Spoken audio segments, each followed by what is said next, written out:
I know Sunday is family time, so I appreciate you taking time out of your schedules to hear about this issue. I'm going to try and keep it brief and as informative as possible, and we can have questions at the end.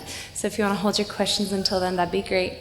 So my name is Amanda Weikel. I work with the Samaritan Women, and we are an organization that combats human trafficking. We are a long-term residential facility, which means that we work with survivors of domestic human trafficking, and they can stay with us for up to 2 years. So as soon as we get the slideshow up, we will get started. Are you going to get the slideshow? Great. So if I just push this button, hopefully it will go to the next slide, right? Maybe? Great, wonderful. All right, so let's start with what human trafficking is. This is the federal definition. It's the criminal act of recruiting, harboring, transporting, or provisioning for, or obtaining as a person 18 years or older for labor or services through force, fraud, and coercion for the purposes of subjugation to involuntary servitude, peonage, debt bondage, or slavery. So we can go to the next slide. What does that look like? What do all of those words mean? Human trafficking can take a couple of different forms. The first that you'll see here on the top right is slavery. So it's oftentimes called modern day slavery. So what we have here are children who are working in brickyards. The three common industries that are utilizing child slavery and forced labor are the chocolate industry, the coffee industry, and the clothing industry. So your first action item is to be a conscientious consumer, because we all drink coffee, we all eat chocolate, and we all buy clothes. And you don't have to stop doing those things to help end human trafficking. You just have to be mindful of where you're purchasing. So has anybody ever heard the term fair labor or fair trade? It's catching on, right? And basically what that means is you're buying a product that was created by somebody who was paid a living wage, somebody who earned their pay. And I'll be honest with you, paying fair trade for items such as coffee and clothing is more expensive because you're paying to ensure that somebody is not being used as a slave to create that item. You're literally paying for freedom.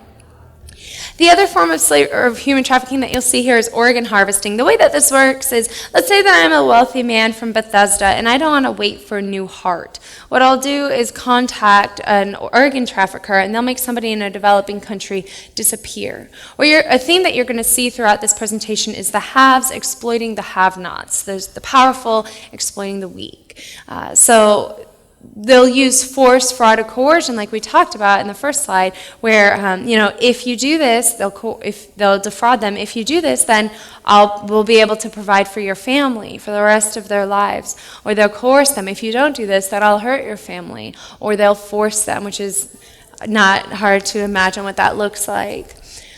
Another form is forced labor. So this week, we celebrated a pretty momentous occasion in D.C., Emancipation Day, right? And 2013 was the 150th anniversary of the Emancipation Proclamation. We are a country that's proud of the fact that we ended slavery. Unfortunately, that is not the case. That's not the reality. We still have forced labor. We still have people who are being forced to work in the fields like it's 1782. It's very common here. And the way that this works is you'll see people who are trying, again, to make a living, a better life for their family, and they're being exploited by wealthy landowners. And again, you'll have the coercion or force or defrauding, where if you don't do this, we'll hurt your family. If you don't do this, we'll have you deported.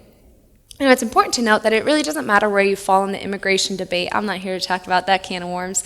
But the reality is you cannot threaten somebody with deportation to force them to work in your field. It's illegal, it's slavery, and it's very prevalent here in the United States. What we're going to spend a lot of time talking about today is child exploitation and forced prostitution. That's what my expertise is in. But before we get to that, let's go to the next slide and talk about how big this problem actually is. There are a lot of different estimates for how many slaves there are in the world, and this is actually a conservative one, 29.8 million people worldwide. It is the second largest and fastest growing criminal enterprise in the world, making about $150 billion every year. To give you some context, that is more than Starbucks, that's more than Chick-fil-A, that's more than Apple. This is incredible money. And here's why. If I have some cocaine and I sell it to, what's your name? Sharonda. Sell it to Sharonda. Sharonda uses it and she doesn't share with any of you. I can't take that from Sharonda and sell it again, right? It's gone. If I want to sell more cocaine, I need to go to my supplier, I need to go to my dealer, I need to get it through customs. It's very tricky to sell drugs, and there are a lot of laws to prevent me from selling drugs, right? But I can take a person and sell that person dozens and dozens of times a day and get away with it. And so why would any criminal worth their salt sell drugs anymore when it's simply more cost effective to sell humans? And that's what criminals are recognizing. When you look at this number, about 80% of these people are being used for sexual exploitation and about 20% for labor trafficking or domestic servitude, etc. And just to make it clear, you know, when I tell people that I work with survivors of human trafficking, they assume I commute to Thailand or India, which would be amazing, but I do not. They just can't wrap their heads around the idea that this would be an American issue. Well, the United States has been doing something called the TIP report, the Trafficking in Persons report. This has been going on since 2000, where we go around to every country and we ask, how many slaves do you have? What kind of laws do you have in place to protect against slavery? What kind of services do you have available for those who are rescued from slavery? What is your slavery footprint? We had been running that for 10 years before somebody had the bright idea to run it on the United States. So in 2010, the United States participated in this reporting system, and they found out that the United States is the #1 consumer of slaves worldwide. Nobody is spending more money on slavery than the land of the free, coming in at around $11 to $14 billion every year. And again, to bring this closer to home, Atlanta is considered the #1 destination domestically and the #4 destination internationally if you would like to purchase a child for sex. So that means if I'm a gentleman in the UK and I'm trying to decide where I'm going to go on my sexcation, I'm going to choose between Bangkok, West Africa, India, and Atlanta. So we went to Atlanta and we worked with an organization called Wellspring, and we asked, what is going on in Atlanta? Why are you guys such a hotbed for this? And they shared a couple of different factors that make them a capital. And they said they're on the 95 corridor. They have international airports. They have large sports stadiums and professional baseball and bowling leagues. They have high tourism. They have extreme affluence next to extreme poverty. They have pockets of ethnic concentrations. They have a drug trade. Does that sound like a state you know? It's Maryland, right? Let's go to the next slide and talk about why these all contribute to making Maryland a perfect storm. So Maryland is a transportation hub, and this is a transient crime. So if I am a pimp, I will fly my girls into BWI, and what surrounds all airports? Hotels, right? So I'll set my girls up in a hotel, and I'll advertise for them on Craigslist or Backpage, and now, conveniently down the street from BWI is a brand spanking new casino. So they'll go and they'll work the casino, and then they'll come back, and we will be on the next flight out before anybody's the wiser. Or we'll use the 95 corridor, right? You can drive in any direction on 95 and you're in a different state and you're untouchable for any crime that you committed in Maryland. Very transient, very fast moving. The large sports and entertainment venues are important because it's creating a certain culture. Now, let me first be clear, I am not anti-football. I'm a huge Alabama fan, Roll Tide. I'm not anti-football, and I support the Ravens, and I wear purple on Fridays. But unfortunately, there has been a culture and a subculture perpetuated in this fun guys' weekend mindset. So I would venture to guess that many of you heard about human trafficking for the first time around Super Bowl Sunday. That's when you see more PSAs about it, and that's when you see police doing more and more stings on human trafficking. And I refer to Super Bowl Sunday as the Black Friday of human trafficking. It is extremely profitable. And think about it. Who attends Super Bowl? It's typically men, and typically men with discretionary income, right? They just bought a Super Bowl ticket. They have some money to spend. And typically men from out of town traveling alone.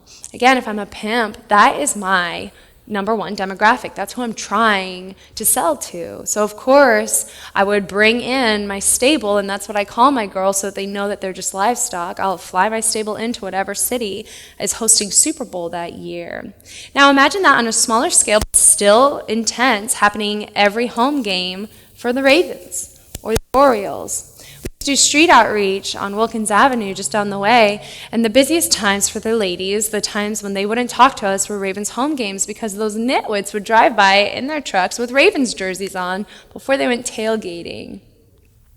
I'm really encouraged to see the NFL step up when it comes to raising awareness about domestic violence, and I am very hopeful that one day they will begin raising awareness about human trafficking that's happening under their watch. The extreme affluence next to extreme poverty is interesting because, again, it's the haves exploiting the have-nots. So it's somebody who believes wholeheartedly that they are entitled and they've worked hard for this money and they can spend it however they want. And I'm helping her. You know, if I didn't do this, she'd be on food stamps. If I didn't do this, she wouldn't be able to keep her child. It's pretty heartbreaking. I'll hit the last two bullets. The large ethnic concentrations are pretty interesting because within every ethnic concentration, you'll have a certain set of beliefs, cultural beliefs that are taught to the children and taught to their children's children. In the Puerto Rican culture, you have this one belief that what happens at home stays at home. Maybe you've heard that phrase before. What happens at home stays at home. There's nothing wrong with that phrase. It's meant to teach children social cues, that you don't go home, you don't go to school the next day and tell your teacher about the fight that mom and dad had. You just don't. It's rude. But imagine if I'm a Puerto Rican uncle who knows my Puerto Rican niece has been taught that what happens at home stays at home. So I can do whatever I want to my Puerto Rican niece and reiterate to her, what happens at home stays at home. And she can't tell. She feels like she can't tell. I spoke at Mother Seton Academy. Has anybody heard of that? It's a school in northern Baltimore. It's a wonderful, wonderful organization in school. But it's a predominantly African-American community. And so I asked them, listen, kids, what are some things that you guys were taught and believe that would make you susceptible to somebody exploiting you, that could make you vulnerable? And a guy shoots up his hand and he says, don't snitch. That's something that he's been taught and that makes him vulnerable because somebody could do whatever they want to him and then reiterate, don't snitch. So that can be difficult for us on an awareness side, breaking into these cultures so that we can come in and educate their children about this issue. And then finally, the last thing I'll touch on are the very weak laws against this kind of crime. I'm assuming everyone here is over the age of 18, except that cutie right there. Everyone here is over the age of 18 pretty much. Yeah, right now in Maryland, it is considered a misdemeanor if any of you were trafficked. So that means that if somebody trafficked me, if somebody exploited me, if somebody facilitated dozens of rapes for me every day, the worst that they could get was a $5,000 fine and maybe 10 years in prison. It's heartbreaking. It's really heartbreaking. And in fact, this year, in legislative session in Maryland, I testified on a bill that would make it so it was a felony to traffic somebody over the age of 18, as it should be. And that bill died. It didn't even get to vote. So we have very, very weak laws against this crime. Let's go to the next slide. So what I'm going to do now is talk about the trifecta, the three characters that make up the human trafficking ring. Next slide. So let's talk about the traffickers. These are all people who have been arrested in Maryland for human trafficking.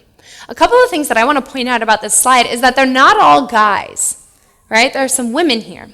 50% of all traffickers are female.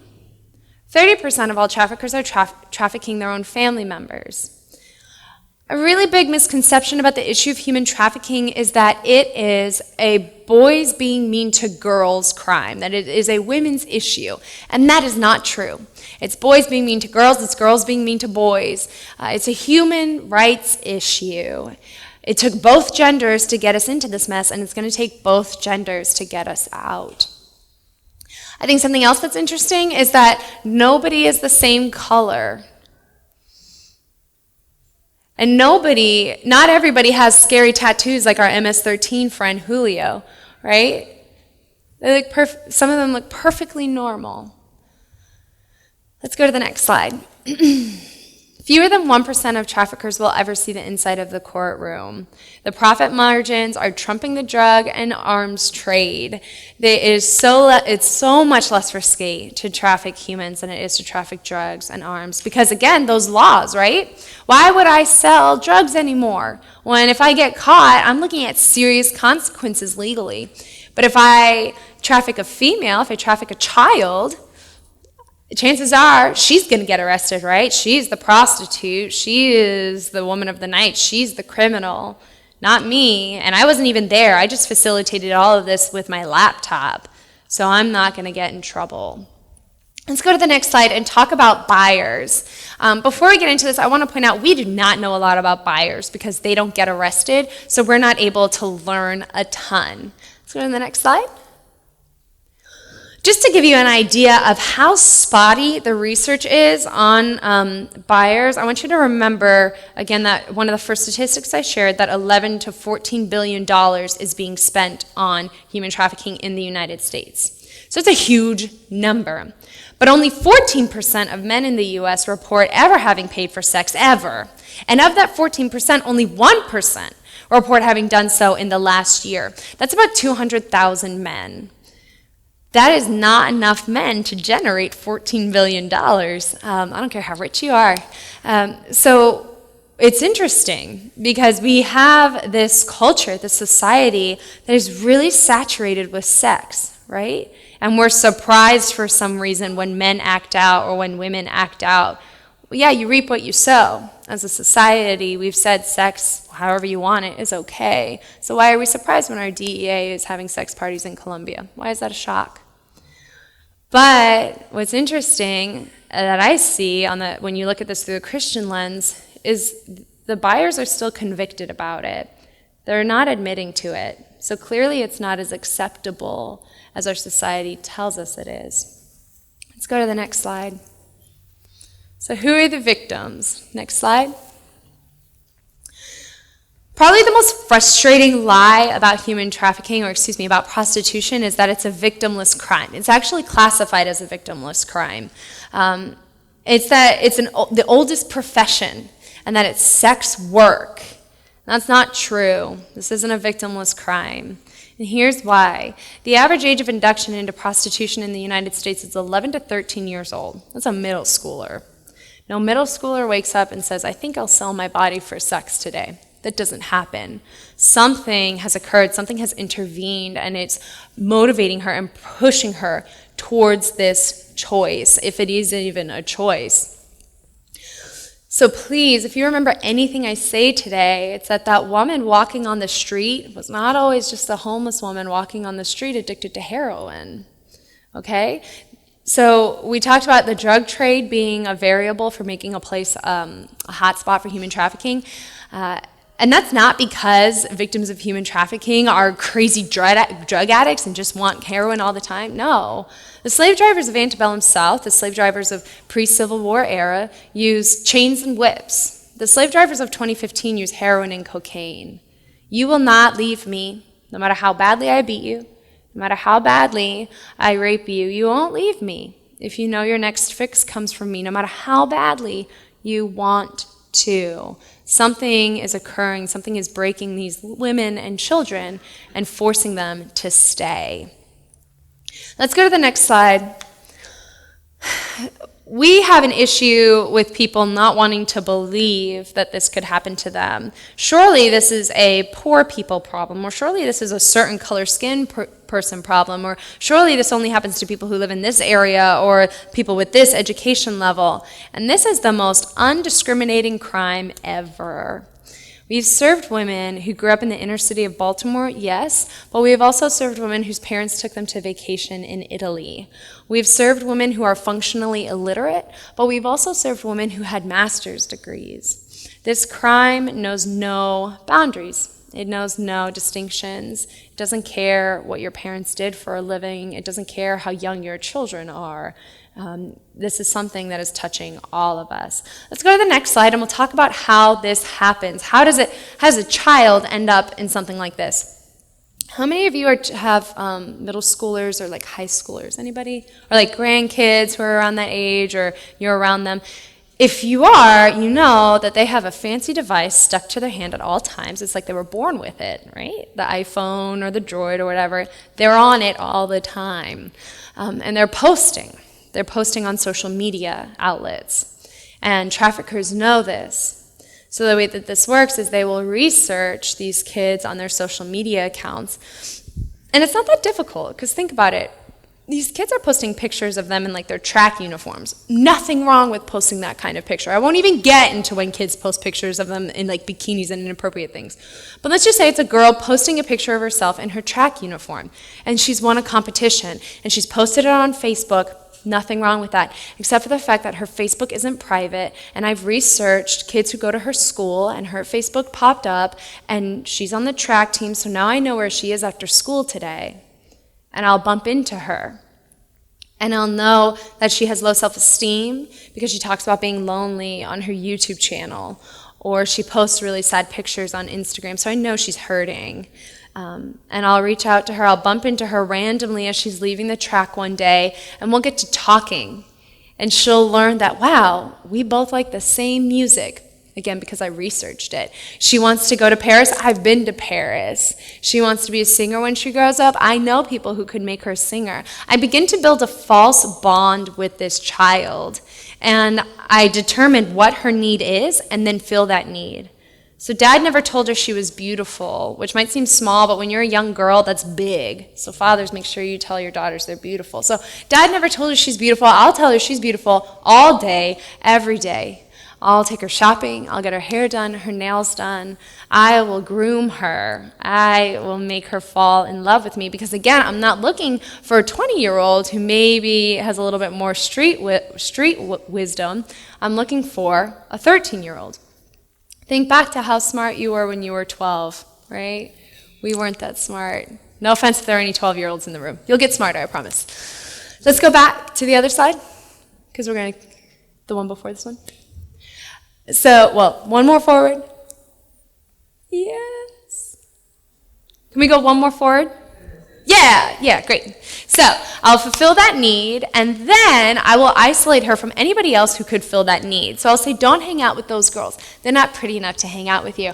Or why are you hanging out with your mom and dad? I thought you didn't like your mom and dad. I'll pull her away from anybody who could identify that we're in an unhealthy relationship, or anybody who could fill that need for her so that she doesn't rely on me as much as she does. And then I'll exploit that reliance. I'll say, listen, baby, I can't pay your cell phone bill. Can you do this one thing for me? It doesn't mean anything. Or, we want to run away together, right? We want to move to Paris. If you do this one thing, we can. And she feels like she can't go to her friends because she hasn't talked to them. She feels like she can't go to her parents because she hasn't talked to her parents. Hi. Oh, okay. She can't talk to her parents. Her parents don't know that she's in a relationship in the first place, so now she can't come to them. So she'll do it. Thank you.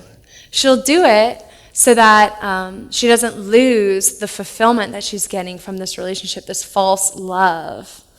And then when she wants to go home, he flips the script. He says, you can't go home. You're dirty now. I'll be your daddy. So this is a victimless crime, right? What you're looking at here are the girl's first mug shot and then her last. Over the course of about 5 years.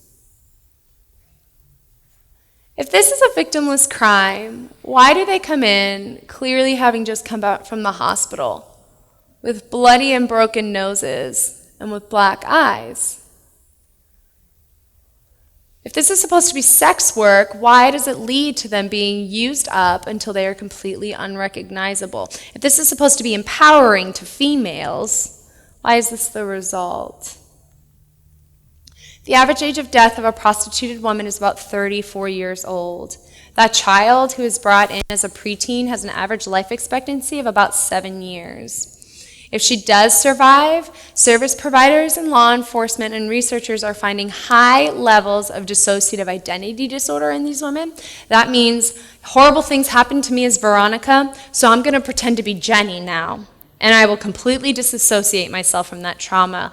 And they're unhinged. They find PTSD. They have night terrors. They can't sleep. Obsessive compulsive disorder, this feeling like I can never get clean, so they'll scour themselves. Depression and suicidal ideation, and a slew of other issues. This is not a victimless crime. This is not sex work. This is torture by another name, but there is hope. Excuse me. The Samaritan Woman was founded in 2007, and we accepted our first resident in 2011. As I said in the beginning, we serve adult survivors of domestic human trafficking and female women. So what that means is it's a girl whose trafficking situation occurred in the United States. And we serve women from all over the United States and all over the world.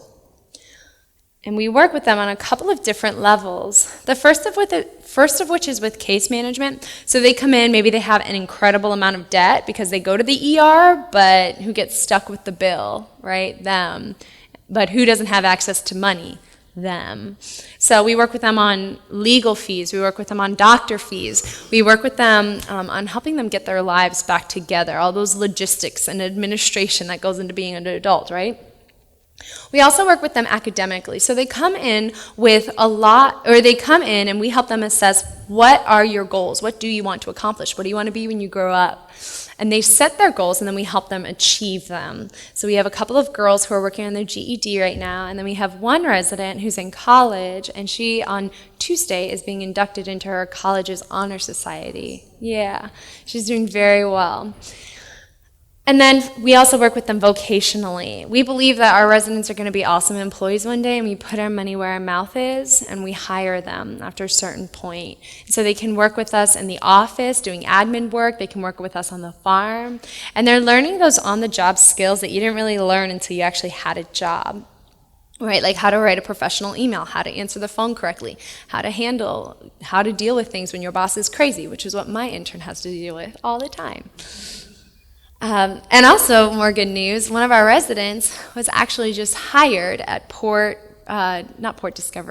Recovery. She just got a new job, so she's really excited about that too. Really good things happening. And then finally, we work with them socially, relationally. Our women do not have a good baseline for what a healthy relationship is. When they come into our program, they wholeheartedly believe that this person that they've been with for the last 7, 8, 10 years loved them. They believe that he cared for them, that they were going to get married one day. And if that seems far-fetched to you, I want you to think about the domestic violence survivor, right? They lived years together, maybe even decades. They've had kids together before he laid a hand on her. And then she thought, well, we have this history together. I'm sure he still loves me. It was just a mistake. He won't do it again. The average domestic violence survivor goes back to her perpetrator at least 7 times before she gets away. Not because she's weak, not because she's dumb, but because there's a bond there, and it's difficult to break. And if you haven't had to break it, it's really easy to pass judgment on those people, but I would encourage you not to. Because when our ladies come to us, they believe wholeheartedly that they were going to get married, because they had a house together. Maybe they had a child together. So clearly, there's no baseline for what a healthy relationship is. And so we teach them that baseline, not through workbooks and inspirational books, although our ladies are fans of Joyce Meyer. Yeah, but through being in relationship with them. So we show them what a healthy argument looks like. We show them what forgiveness looks like. We show them what apologizing looks like. I'll tell you this funny anecdote because it just happened this week. I was talking to the ladies about something, and they said, "But you promised you would never do anything like that." I never said anything like that ever in a million years. But they heard what they want to hear. And for me, it was a good parenting lesson, because sometimes your kids will hear what they want to hear, and it doesn't matter if you had a recording of you saying completely the opposite. They're going to believe what they want to hear. So I didn't argue with them, even though I knew I was right. So it was me dying to myself a little bit. I didn't argue with them. I simply said, "I'm so sorry that something that I said made you believe this. That's not what I want. I don't want to betray your trust. I love you. And immediately the demeanor softened, they backed up, they weren't trying to yell at me anymore. But now they have a picture of what it looks like to apologize for something, even when you're sure you didn't do anything wrong, without looking like a doormat, without being a doormat. So it's those practical lessons.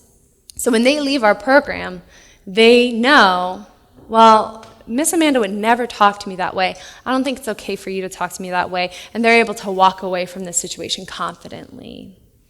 And then finally, we work with them spiritually. We are a Christian organization, and Christ is at our center. He's our cornerstone as an organization, as well as in our program that we care for the ladies with. We believe wholeheartedly that restoration comes through Christ alone and not through our deeds. And we also get the question pretty commonly, does a woman have to be a Christian to come to your program? The answer is no. They make the decision whether or not they want to attend our program if they are not believers. And so we've served women who are Buddhist and Muslim and agnostic and made up religions while they were at our house. And we want those women, just as I'm sure you want those people here in your church to hear the truth. But we also believe that it's our responsibility to create an environment where women who don't believe what we believe can ask questions and ask the hard questions. Like, Miss Amanda, if your God is so good, why do you let this happen to me? And we believe that through handling that doubt and figuring out those hard questions, a truer faith will be born from it. So I'm going to transition into what you can do to help combat human trafficking, because all of this awareness is useless unless you know what to do about it. The first thing we need you to do is pray for us. And I'm not talking about, dear Jesus, please help TSW. Amen. No. We need you guys on your knees, fasting, hosting vigils for us. Pray for the organization and for our ladies, and for the ladies whom we've lost, who've gone back to the life, and for the ladies whom we haven't rescued yet. We also need you to educate yourself. I told you this much about human trafficking. There's so much more to learn about this issue before you really start diving in there. If you go to our website, you'll see that we recommend 10 books and 10 documentaries. You can even just research, Google human trafficking. There's so much good information about it out there now. So learn as much as possible. Educate yourself about the laws. Okay? There are about four or five laws that were put out bills that were put out this year in session, and only 2 of them passed. And one of those bills was just a study group to learn more about another law. It's pretty bleak right now in Maryland when it comes to legislation. So learn as much as you can about this issue so that you can be informed and write to your representatives and say, listen, I care about this issue, you need to care about it too. But also so that you're able to speak in an informed and educated way to your friends and your family, so that when your friend's daughter is hanging out at the mall by herself, you can go to your friend and in love say, stop that. Don't let her do that anymore. Because we've had reported instances of the whole modeling ploy. You're so pretty, you could be a model, meet me at this place and this time. We've had reported instances of that happen at the Mondawmin Mall, the Arundel Mall, and the Columbia Mall, and the White Marsh Mall. Don't let your kids hang out at the mall by themselves. Educate yourself about this issue. And then finally, invest. And I'm not just talking about financially, although that is definitely appreciated, but I'm talking about investing in the younger generation, okay? We, to the ladies in the room, need to be investing in younger ladies in the room, or not in the room, in the world, as 1 Timothy tells us to do. We need to be training them up. We need to be empowering them. We need to be teaching them what's true and how to recognize what's true, so that when some sweet talker comes along talking about how pretty they are, blah, blah, blah, they're able to recognize, no, that's false. And they're able to walk away from it. But here's the truth.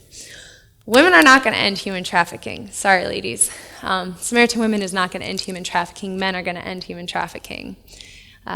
Because economy 101, right? Once the demand is gone, the supply is gone. Because right now you and I could get in my car and we could go scoop up every woman that's being forced into this trade, and tomorrow there'd be a brand new batch because there's a demand for it. So what we need are younger men, or older men investing in younger men. Because, you see, we live in this pretty unfortunate society that teaches men that it's not okay to be strong, that emasculates them, that says, look how bad it is, look how bad men are, they did all of these things wrong. And it's crippling. It's crippling. And it's only hurting us. Because the reality is men were created specifically and intricately to be the champions and the providers and the protectors of these ladies and these children. And we need men rising up and making an impact on younger generations' lives and encouraging them to take on that role for themselves. So that one day, when they look back and they say, remember that human trafficking thing? People are able to say, yeah, there were churches like Westside that invested in younger men, that invested in younger women, and eventually led to the eradication of human trafficking once and for all. Thanks, guys.